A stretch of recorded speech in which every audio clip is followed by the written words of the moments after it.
Out of all the secret bases ours could have been hiding in, I can't decide whether or not I very much should have or very much should not have expected the state capital of Baldone.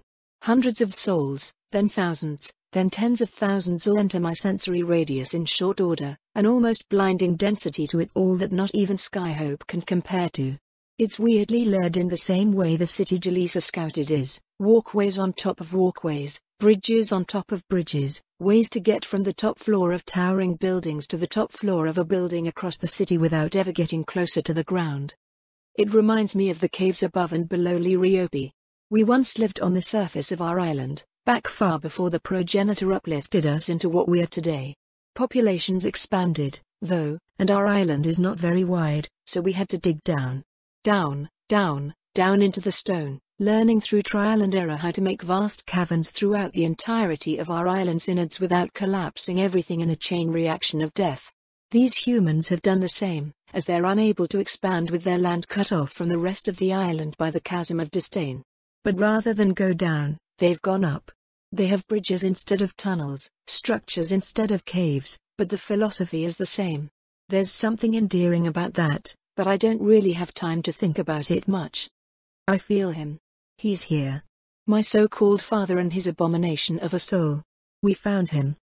I am very, very tempted to just teleport over to him and kill him immediately, but unfortunately I have reason to believe he knows at least the basics of teleportation and anti-teleportation strategies, and those are very annoying. Getting to him is going to be a pain and a half. Not because I can't teleport directly to him, since I absolutely can. It's obvious at a distance that the city doesn't have a teleportation disruption field. It does, however, have a teleportation detection field, and that's where things get messy. If I try to teleport to him, he'll have a split second to teleport away before my spell completes, and if he does that we almost certainly lose him. While we might get lucky and catch him by surprise, it's really not worth the risk. It takes me about 2 to 3 minutes to gather and store enough mana for a teleportation spell, so he'll be long gone by the time I'm able to chase after him if he reacts fast enough. It's way too big a risk. Likewise, I can't prevent him from teleporting away and just fly over to the guy. The city is way too big to wrap a disruption field around it with the amount of metal I sense nearby. And if I try to remove or disable the detection field, it'll almost certainly alert him of that. But maybe not.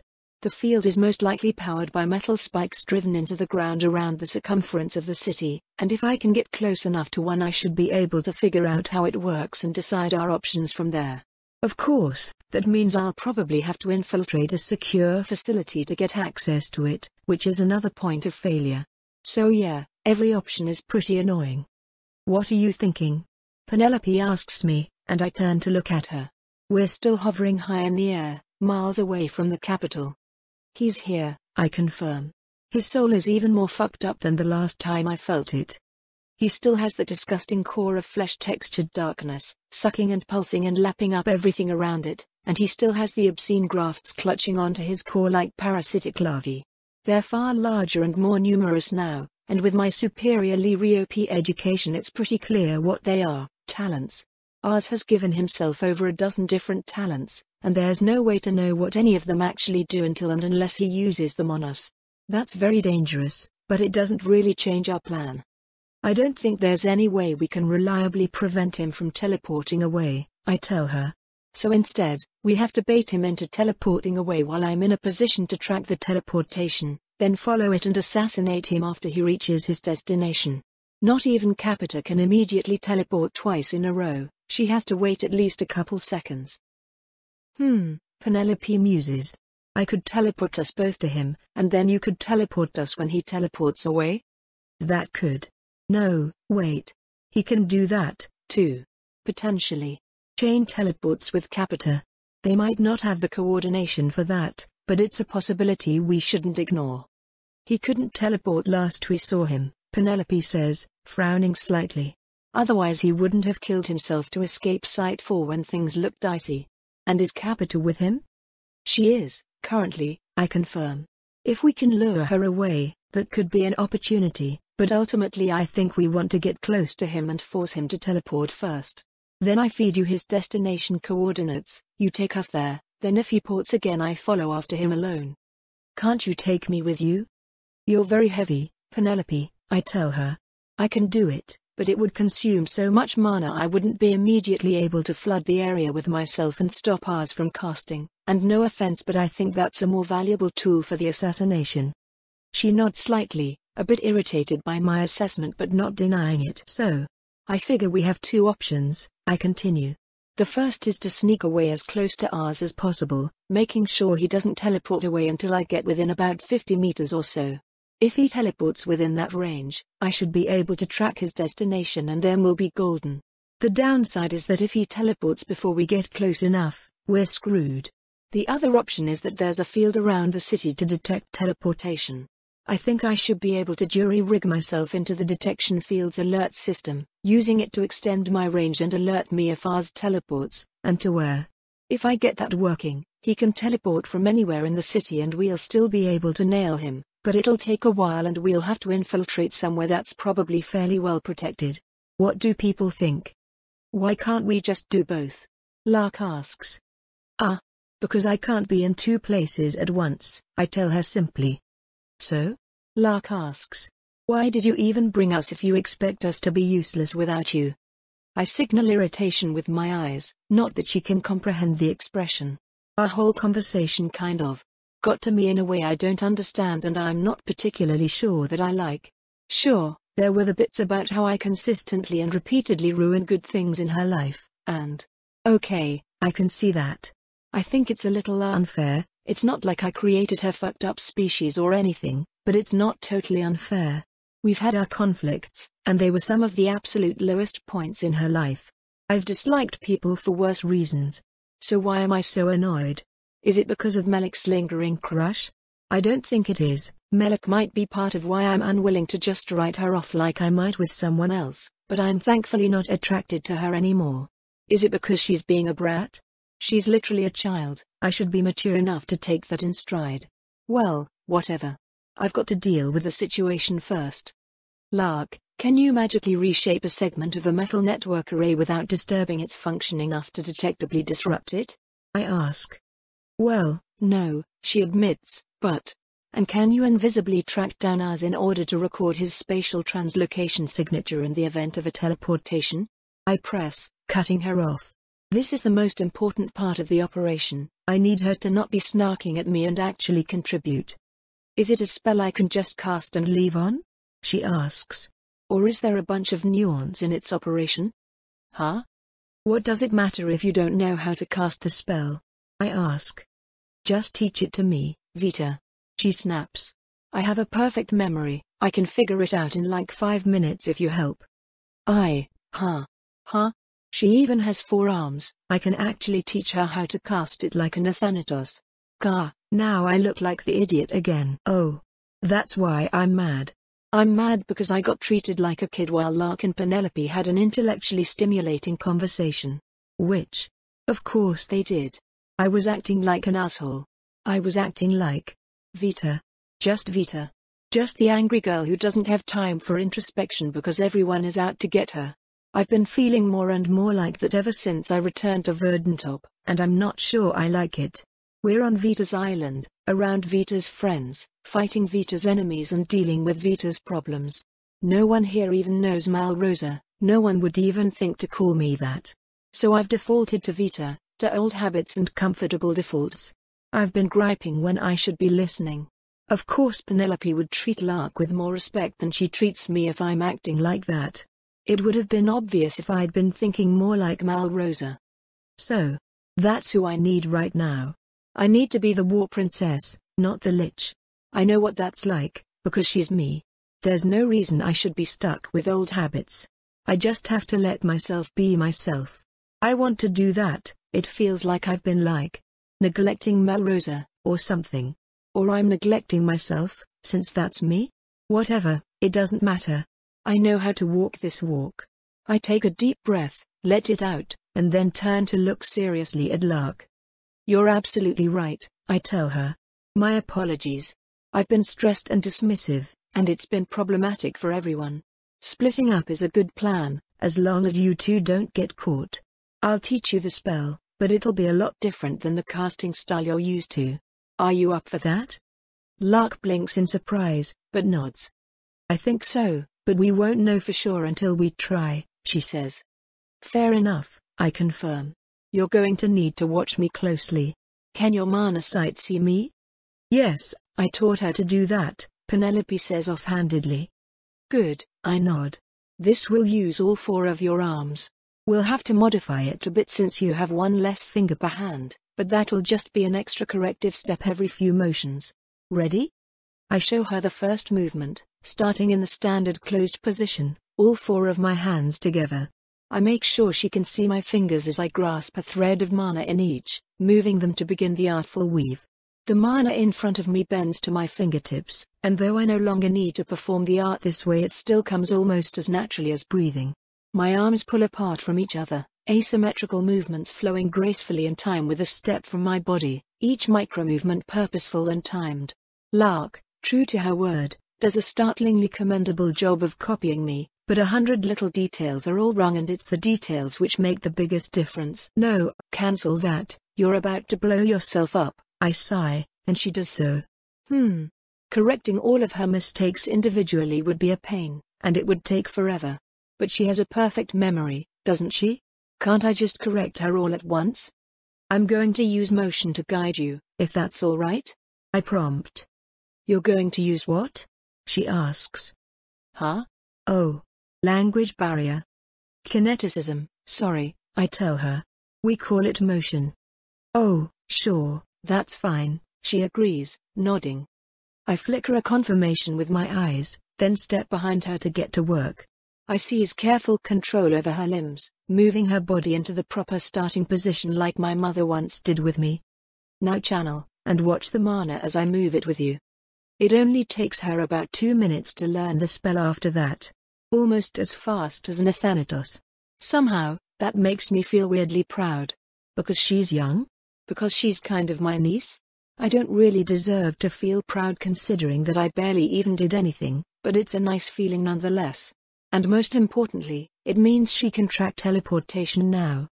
Very good, I praise her honestly. We should give you some practice with it before we get close to the teleportation sensing field, and then I'll teach you how to send Penelope and I the coordinates. Yeah, Lark agrees, giving me an odd look. Ready when you are. I signal assent and teleport a short distance to my left. We practice for a while, I give her the second spell she needs, and we move on to testing that. Lark quickly casts and I feel the ping of her spell against my magic resistance. I let it through, and my current spatial coordinates pop up in my mind. Perfectly done, I confirm. Great. You and Jaleesa can make a beeline for R's home base while Penelope and I sabotage the city's detection systems. Jaleesa, can you handle the stealth spells for that? She looks at me in surprise. Probably, she admits. I have been tweaking some improvements into a lot of standardized kinemancy during my time off. I refrain from flinching. I can show them proper casting later, once everyone is safe. Also, did she just call quitting the Templars and no longer having a job time off?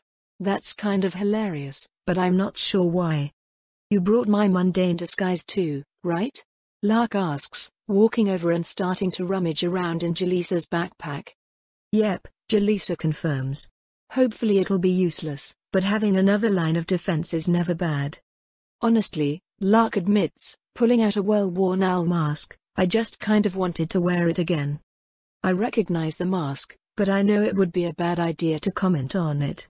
I turn to Penelope instead. They have all the tools they need to get started, so let's get into position, I suggest.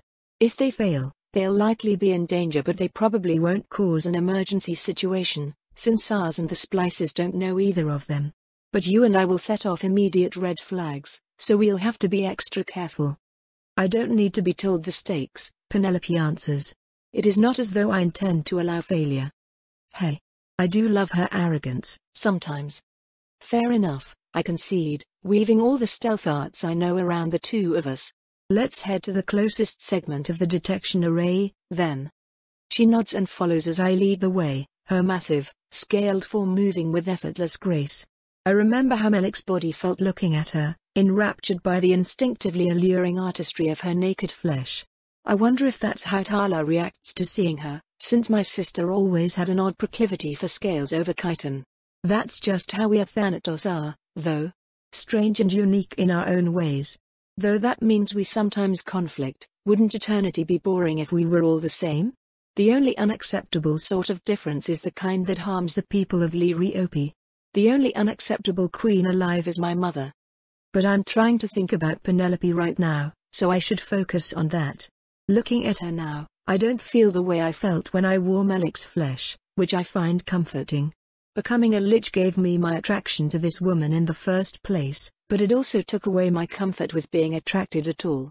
Or, well, my comfort with being attracted physically. Vita quite likes how relatively subdued the Athanatos libido is compared to the human one, and while I have to agree that human libidos are excessive, I do feel somewhat of a loss.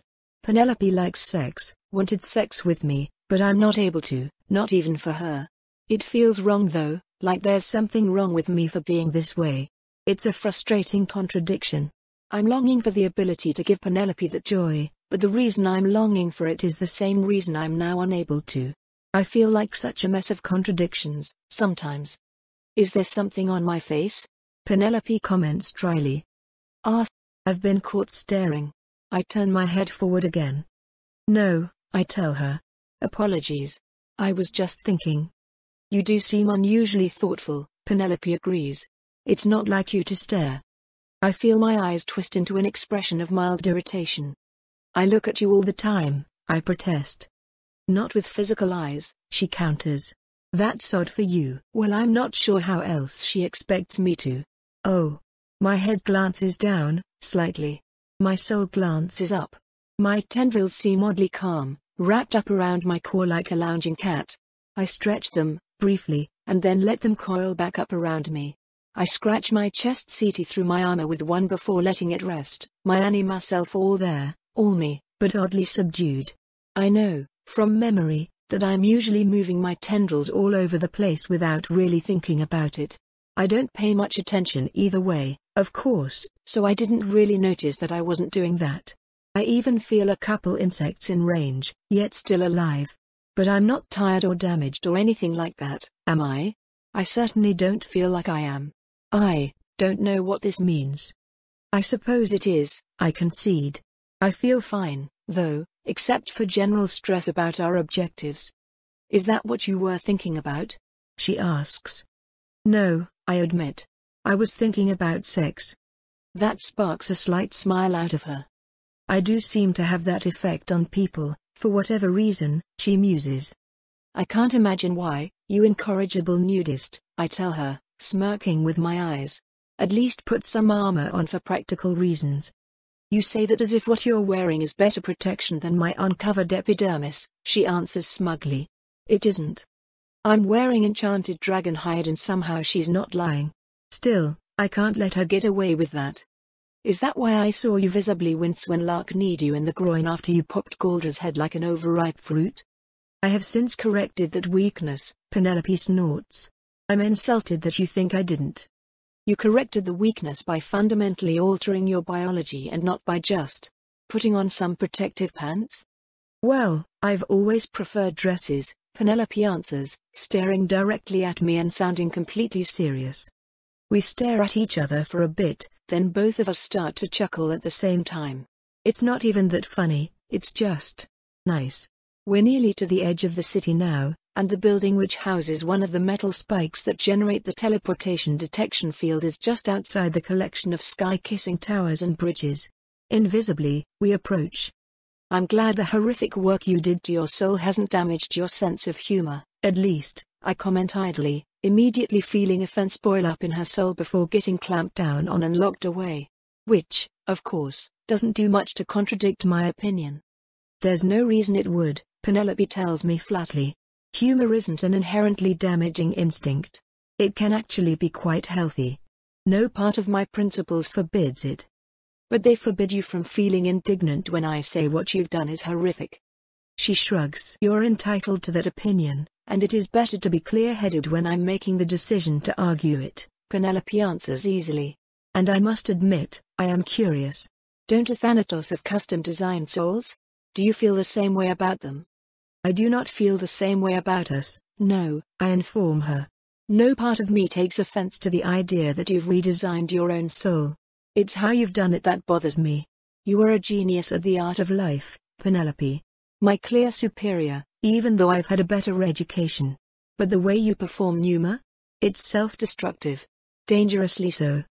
We approach the compound, silently levitating over the fence designed to signal people to stay out as much as it's designed to actually keep people out.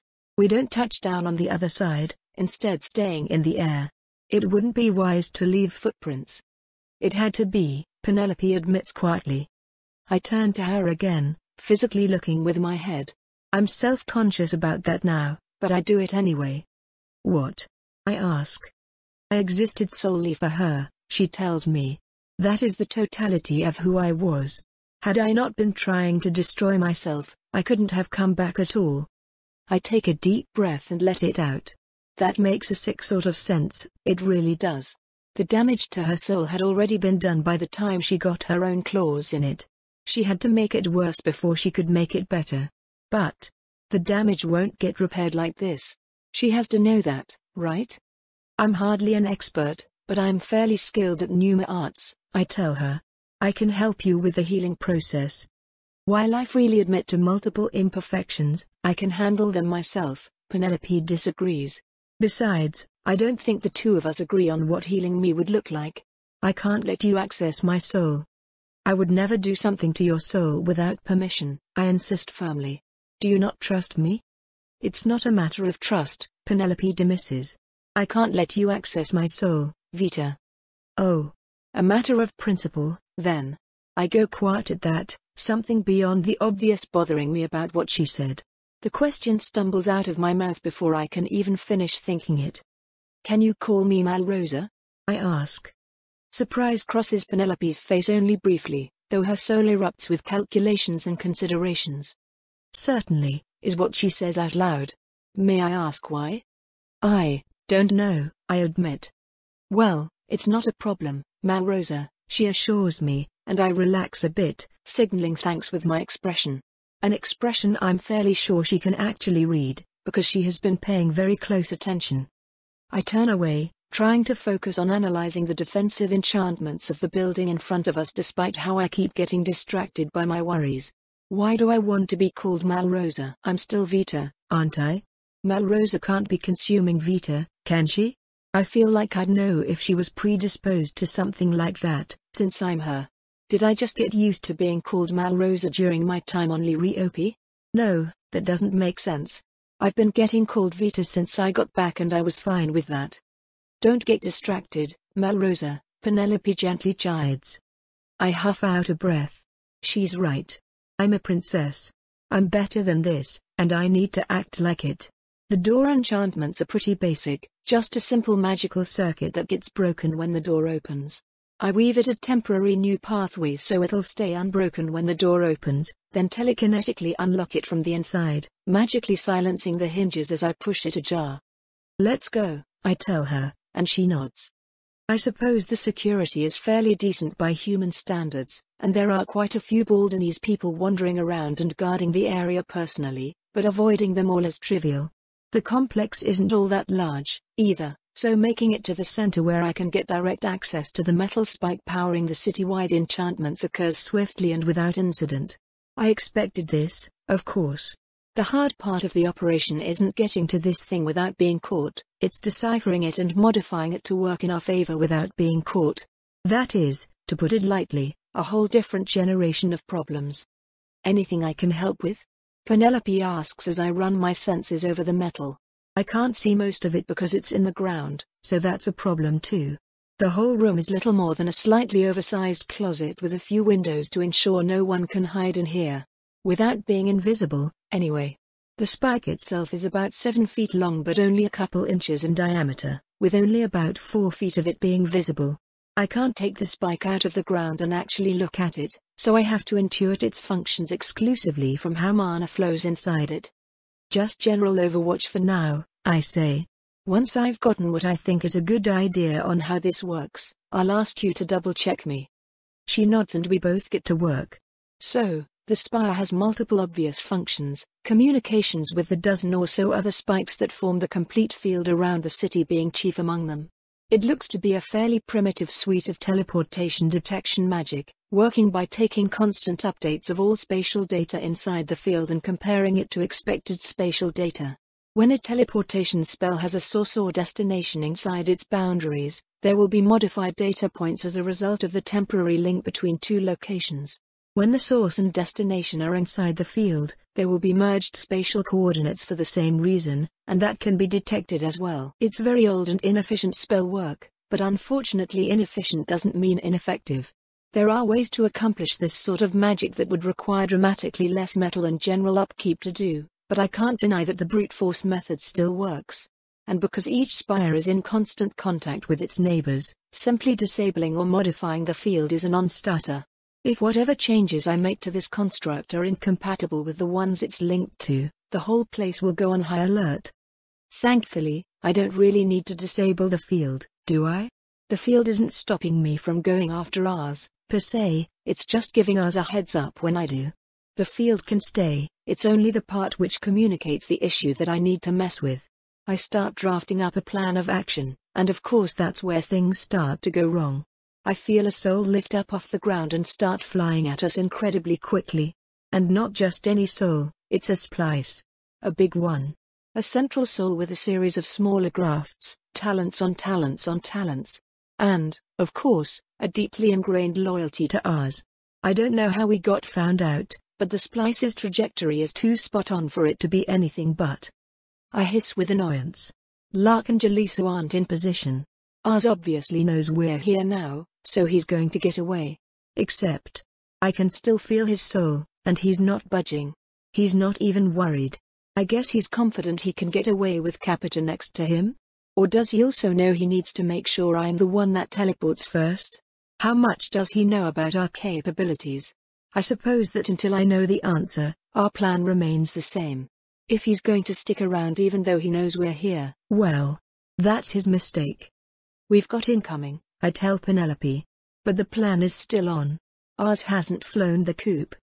Quite the arrogant man, she muses. I have come to truly disdain arrogance. All right, you motherfucker. I hear the splice roar from outside, and I recognize his voice. Get out here so I can make this quick. Is that Sky? I couldn't tell from his soul at all. Oh, that poor bastard. Put him out of his misery, would you, Penelope? I ask. Smoldering rage tries desperately to escape the walls of her soul, but the woman ignores it and simply nods. I will ensure our enemy cannot disrupt the operation, she agrees, and slips out of the room to meet the man who got her captured by Galdra in the first place. Or at least what's left of him, however much that is. I curl my tail in irritation, then immediately become even more irritated at the unconscious movement. Flexing the spine of my tail doesn't have a negative effect on my ability to cast with the many tendrils lining its underside, of course, but both the involuntary movement and the involuntary emotion are unwanted. Annoyance is a frustratingly difficult emotion to suppress, due to the nature of emotional suppression, and my dislike for allowing myself to have thoughtless physical tics is deeply ingrained enough to have survived 2 separate soul mutilations. I simply disdain any reminder that I am not in full control of myself at all times. Though on the subject of soul mutilations, I can't say I'm happy to deal with the reason I had my first one, even if he has somewhat poetically met the same fate that befell me at his hands. Vita, no, Malrosa, would be a more optimal choice of combatant for facing Sky in single combat, but she is busy so the task falls to me. Malrosa. What an interesting correction that is, rife with potential causes and very few of them good. I ponder the name as I levitate myself silently out of the facility, preparing my opening move against Sky as I go. The Athanatos princess's prominence in what has become of Vita makes her frustratingly unpredictable. Malrosa's obvious intellect pairing with Vita's paranoid cunning to make someone who is equal parts dangerous and capricious. The speed at which she shelved her irritation at Lark was uncharacteristic of her, to say the least. Fortuitous, certainly, but not something I'd have expected from the Vita I knew.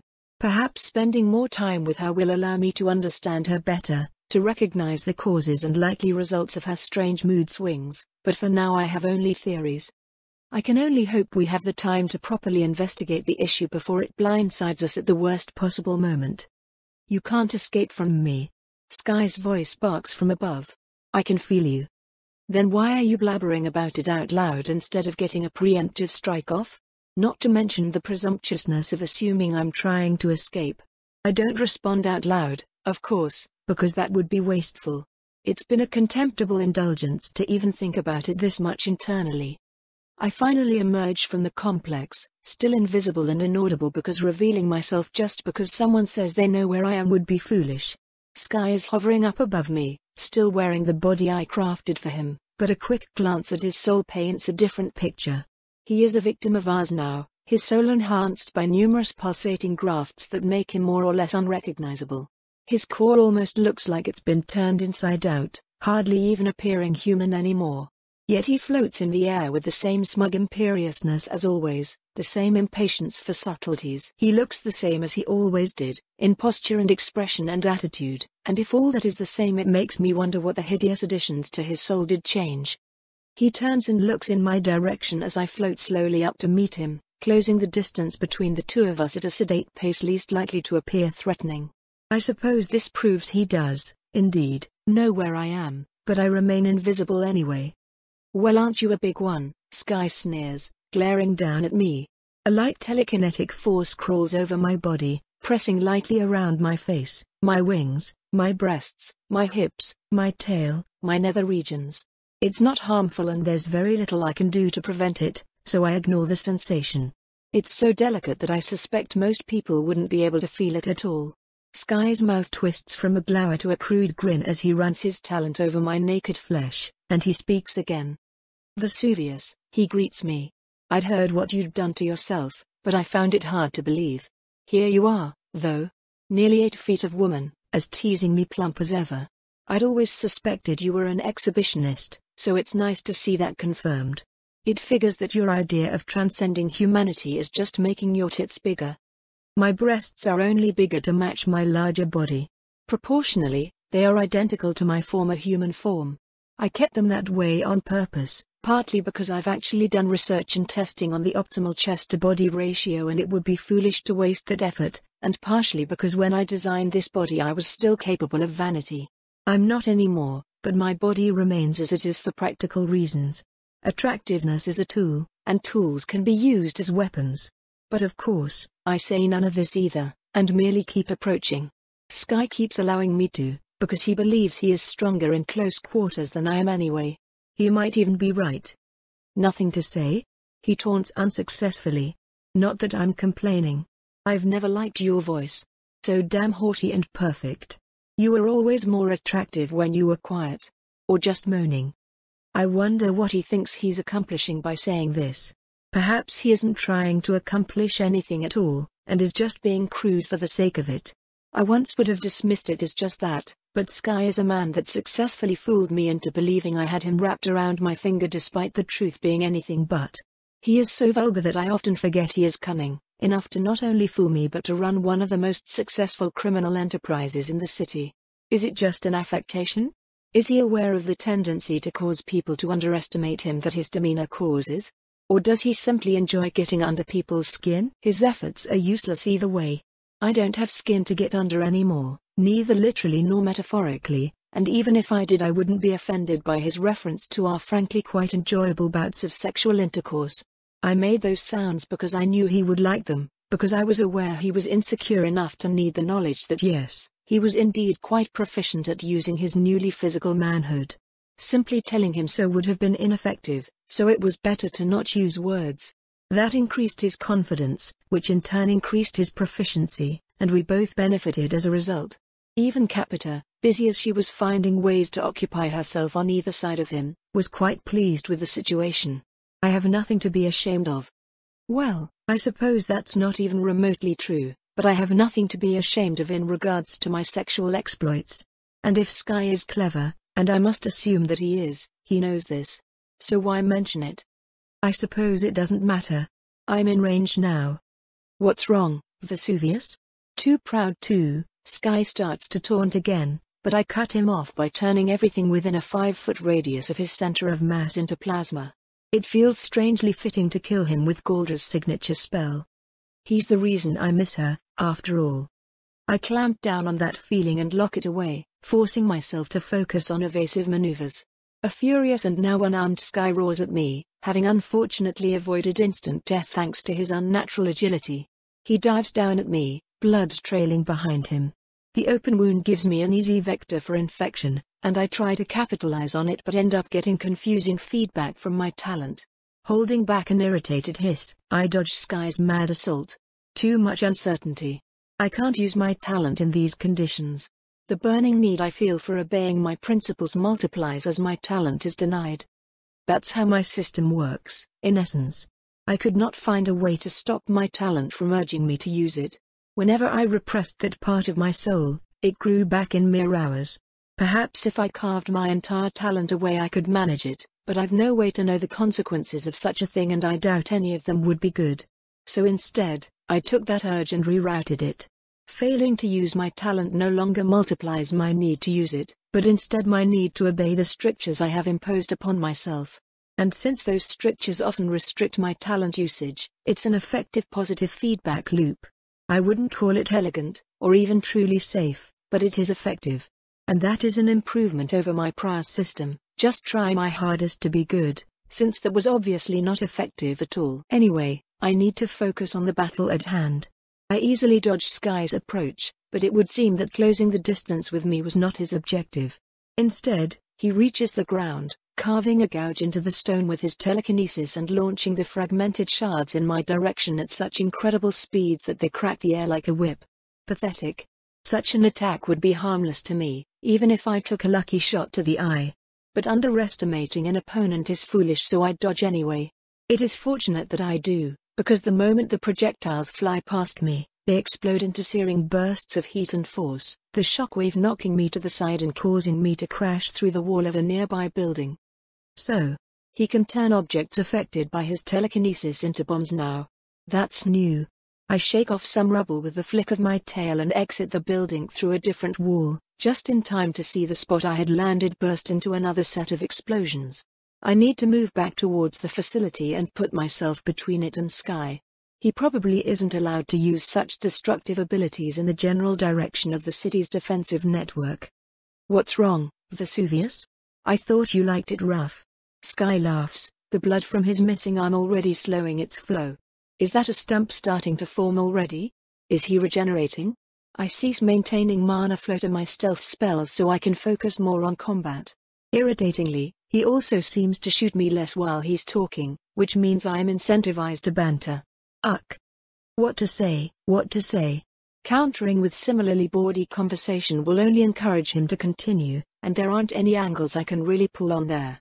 The obvious rejoinders, talking about Capita or her child, are ineffective given the fact that she was quite enthusiastically participating in bed with us, and it would just lead to Sky countering by talking about Vita, and I don't want him to think about Vita because I am currently running a distraction operation for that exact purpose.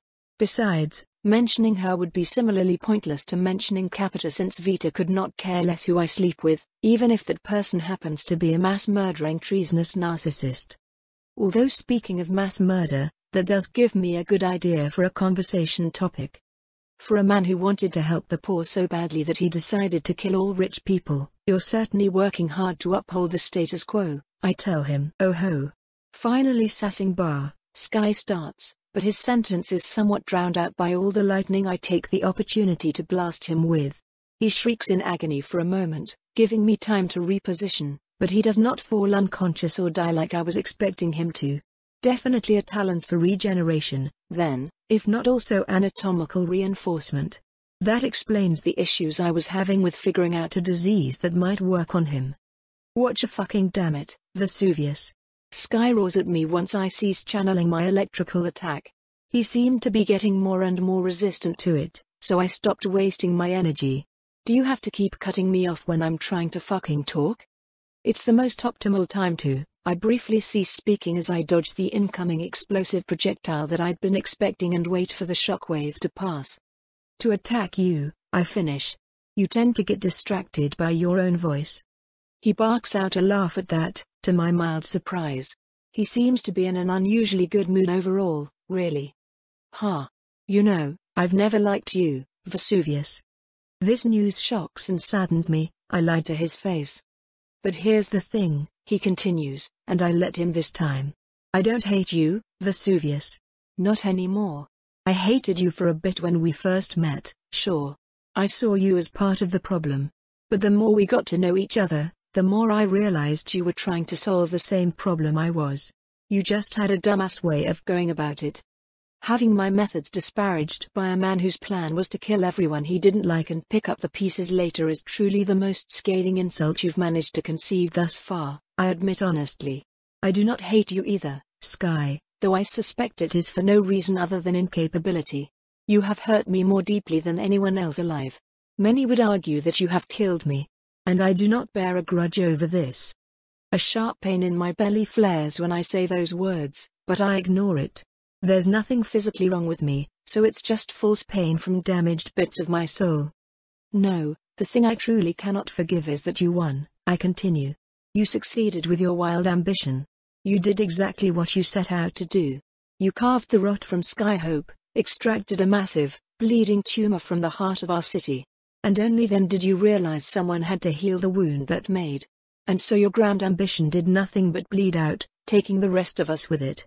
You're too clever for your own good, Sky, yet still far too stupid to be good for anyone else. He opens his mouth to respond and I fire a concentrated light ray between his eyes, burning through his skull, his brain, and out the back of his head in an instant. My principles make it difficult for me to kill people, most of the time, but this is not one of those times. Sky is guilty of 1,000 different death-worthy crimes. He is an actively dangerous combatant disrupting an operation of great importance, and he is not trustworthy enough to be believed even if he were to claim surrender, due to his history of betrayal. Untimely, hypocritical and utterly horrific betrayal, far more cruel than simple death. A clean death like this is more than he deserves, but it's nothing personal, of course. I ignore a no doubt entirely unrelated urge to scream when I see Sky's body fail to fall out of the sky, his forehead starting to repair itself. Nobody should be that durable other than me. I send some neuter diseases his way, safe and pathetic ones with no interesting attributes, just to put extra strain on his regeneration as I attempt to prepare another annihilation spell.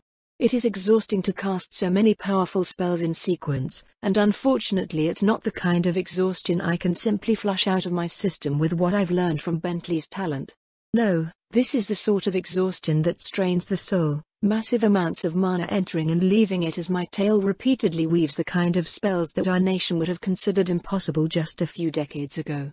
The only upper limits to my magical prowess are knowledge and mana capacity, and it is very much the latter which is being strained here. I flinch as something in my soul painfully cracks, and I'm forced to abandon my spells out of self-preservation. A deep ache suffuses my body, and I know better than to strain myself further when I'm already at my limit. Today has been a very long day full of sustained spell casting, but even then I should have been capable of casting much more powerful spells much more often than I already have. Something must be severely agitating my soul internally. How frustrating. I need to figure out how to fix that. I haven't learned how to stop having emotions. I've only learned how to make them stop influencing me, to remove them from my conscious decision-making process. I'm fully aware that they're still there, bubbling around inside me and being dangerous to the world, trying their best to make me unstable.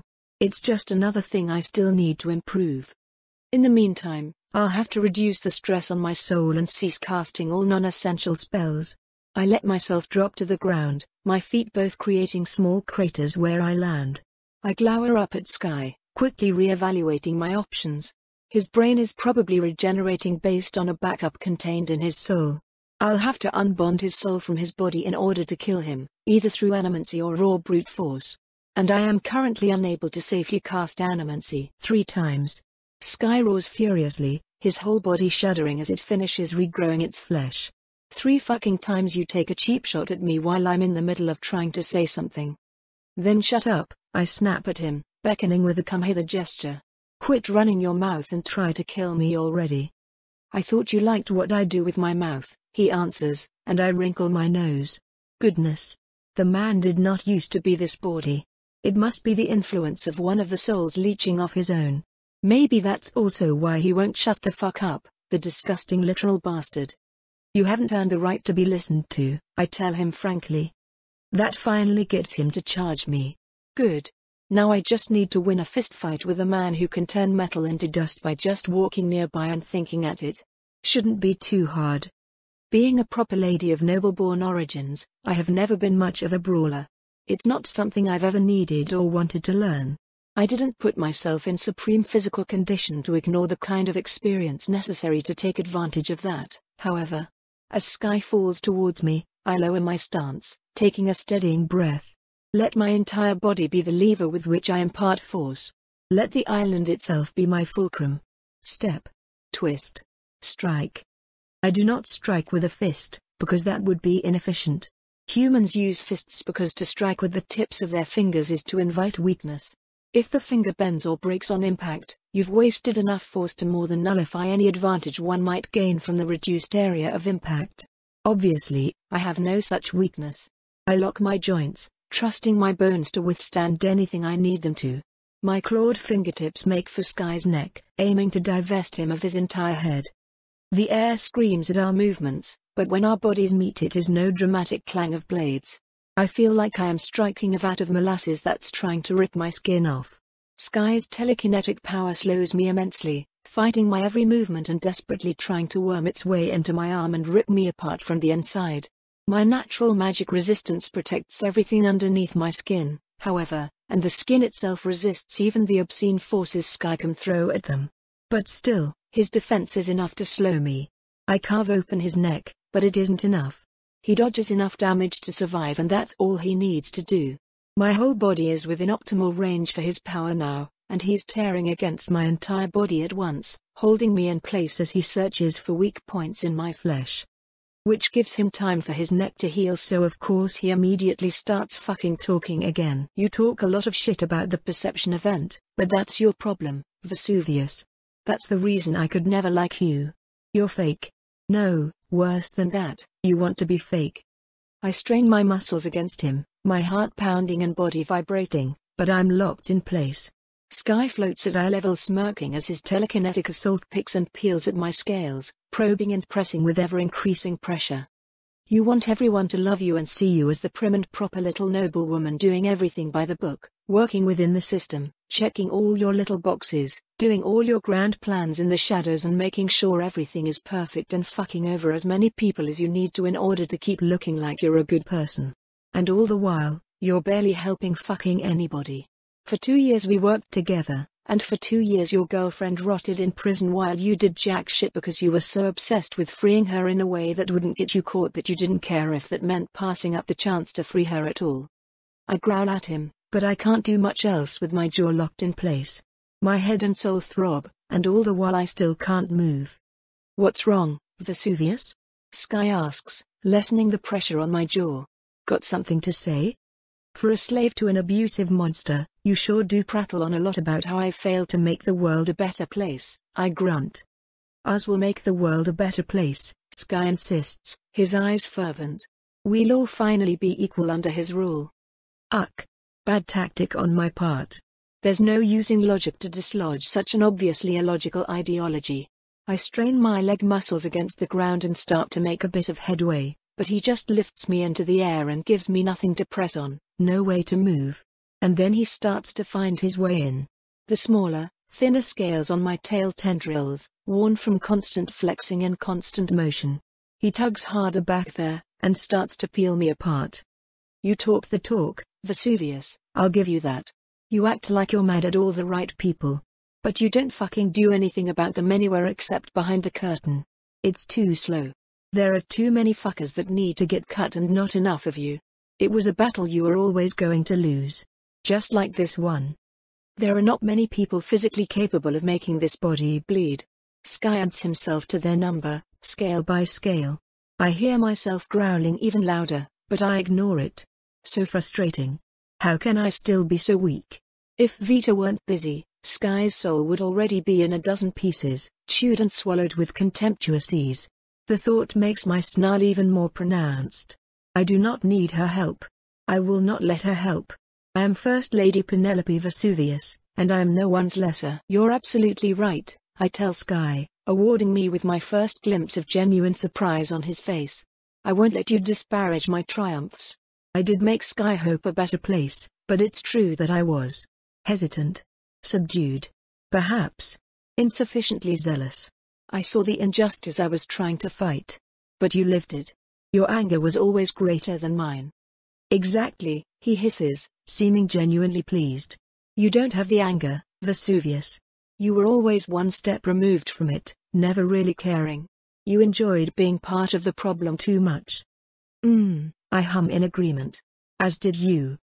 The bloody gouges Sky is digging into my tail suddenly halt, giving me an opportunity to start regenerating them. I don't need it. What did you say? Sky asks dangerously. I take a deep breath and start channeling mana again, a smile twitching at my lips. You've suffered. You've been trodden on. You think that gives you a free pass to being an incorrigible piece of shit. It doesn't. If Sky wants to make this a battle of kineticism, I'll make this a battle of kineticism. Ignoring the pain in my belly, ignoring the mental demands to abort, I start to shove power into my arms. I start to move them, slowly but surely, to that bastard's face. You don't care about Skyhope, I sneer. You've never cared about anyone other than yourself. Oh, you want to change things, sure, but it was never about making the world better. It was only about flipping the script, putting yourself on top instead of anyone else. And the saddest part about all of this? The thing that makes you so fucking pitiable? You believe I'm wrong about that. Sky tries to fly away, and that's all the opening I need to snatch him, reversing the situation in an instant. My claws wrap around his head, smothering him completely. He starts to struggle, and I start to squeeze, savoring the delightful cracks and snaps as his skull starts to fracture. You actually, genuinely have your head so far up your ass that you think you're doing the world a favor whenever you break wind. You legitimately believe that if everyone who disagreed with you would just shut up or die, all the problems would be solved. And you don't even think about how that just makes you the next monstrous king that all the trodden folk want to kill. You legitimately think that you're just better than the people in charge, so that just magically won't happen to you. He starts screaming, focusing all his power to try and rip my hands off his face, but I've interlocked my fingers and I'm not going anywhere. All he accomplishes is freeing my tail to wrap him up and start crushing the rest of his bones, too. So I hope you're fucking happy, Sky, I taunt him. You did it. You managed to talk so much contemptible bullshit at my face that you've motivated me to monologue back, just like old times. So allow me to hit you with my thesis conclusion. You are a failure. You have always been a failure. You were always destined for failure, because you never stopped to check outside your self-centered bubble of righteousness. I may not have your drive, but you forgot the one thing that makes your drive worth anything. You lack principle. And with that I up the pressure further, letting the fractures turn into breaks and the breaks turn into complete, shattered messes. Sky's screaming stops long before he's dead, his lungs punctured by nearly all of his ribs simultaneously, unable to take a breath of anything other than blood. Even when I finally bring my palms together and splatter the contents of his head all over my face and chest, my eyes enraptured by the liquid arc of viscera as it flies through the air, he's still alive, his soul clinging desperately onto his body as it tries to regrow his brain. So I continue to shatter and break, to rip off limbs and sever his spine in a dozen places, letting wet, unidentifiable clumps collapse to the ground and stomping them hard enough to put cracks in the earth. Some still living part of me thinks of Galdra's face every time my foot comes down, and that ensures the next one drops even harder. Betrayer. Bastard. Asshole. Even once his soul finally detaches from flesh, going inert and unequivocally dead, I continue to strike the paste that was once his corpse a few more times. Just to be thorough. My breath heavy, I slowly correct myself, returning to my normal, regal posture. There's a crack in the wall of my soul that I'll have to repair soon, but with ours still alive I can't honestly consider it the first priority right now. Still dripping with blood, shards of bone sticking to the warm, red sludge, I turn around. Vita is there, her insectoid eyes smiling at me with horrid, macabre warmth. If not for Sky, I would still love her. That looked cathartic, she comments happily. You were watching? I ask, frowning. You could have stepped in, saved me the trouble. It didn't feel like you wanted me to, she answers, picking up Sky's dead soul with a tendril. I scowl and look away. I hope she eats it. I doubt she will. I thought you were busy accomplishing a more important task, I say. That's all. Well, I'm done. All that's left is to chase down ours. I nod, wiping my face with a hand and somehow coming out of it feeling like they both got more blood on them. Then lead the way, Malrosa, I invite her. She nods and takes off into the SK, into the air, and I follow her, preparing the teleportation spell we'll likely need to chase him down. Annoyingly, Vita was right about my weight. Damaged as I am, I should not be teleporting with her. I don't think I could teleport myself alone right now, let alone both of us. I'll have to send her on her way alone, but that was always the plan to some extent. I'd ignored the citizens of Baldone during my fight, but suffice to say we no longer have the element of surprise on our side. Everyone is well aware of our presence, and we don't attempt to mask it as we approach ours current location. I don't know where that is, only Vita does, so she leads us to where Lark and Yelisaveta are invisibly waiting, the ceiling of a large, flat bunker, one of the only buildings in the city that isn't multiple stories tall. Is this the place? I ask, ignoring Lark and Yelisaveta as their eyes seem to bulge at the sight of the blood on my body. About 50 feet directly below us, yeah, Vita confirms. Last call for preparation. If anyone isn't ready, say so now. It sounds like he's underground, Yelisaveta comments. How are we getting down there, exactly? Well, Vita answers, pulling out one of the metal daggers on her hip with a tentacle and giving it a flip. Like this, Sky, clear us a path.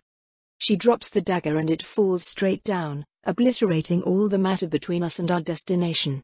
The soul of the man I just killed is in there, awake and aware. I have to admit it is a practical use of resources. It is the optimal method of descent. I move to pick up Lark and follow, but she and Yelisaveta both grab onto Vita, presumably to avoid being covered in Sky, and the three of them go down together. I follow. I won't be able to follow, I tell Vita, so I'll teleport you first. Save your own for after. Got it, she confirms. We fall through the bunker's ceiling, and I barely catch a glimpse of ours before Capita touches him and he vanishes.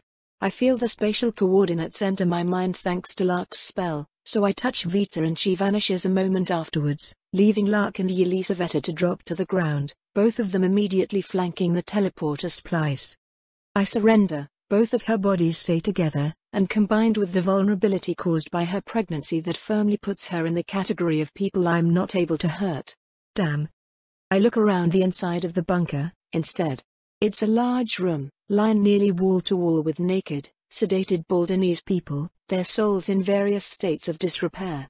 They are strapped up vertically, their arms bound to their sides and their heads lolling, drool pooling in many of their mouths. Some of them are dead. Some of them are children. Yet while that is vaguely horrifying, nothing else stands out as atrocious. Our lab is impressively clean and sterile, no blood, no injured or dying, nothing. Everyone here would seem perfectly healthy were I not able to see their souls.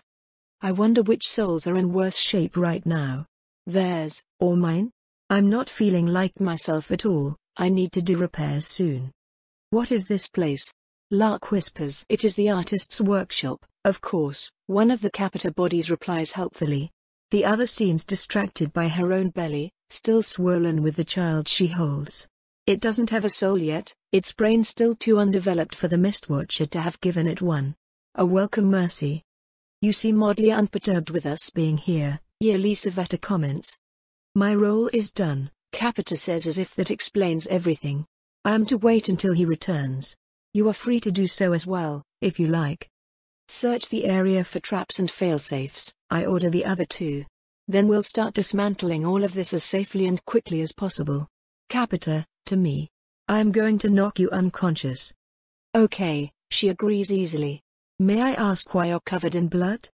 I killed the father of your child, I tell her. Why did I phrase it like that? That's basically goading her into attacking me. Oh, both Capitas answer, blinking in sync. Well, that's okay. Again, she rubs her belly, smiling down at her growing baby. Ours will be a better father anyway. The room goes silent. Lark, Jalisa, and I all share a moment knowing those words will return to us in nightmares. Until this moment, I believe I wanted to kill Capita. She declared me damned for what I did to Nugas, but then left me to the same fate? Hypocrite. Monster. She is everything she hated, and she always was. Why shouldn't I kill her? For everything she's done, she deserves it. But I don't feel that urge anymore.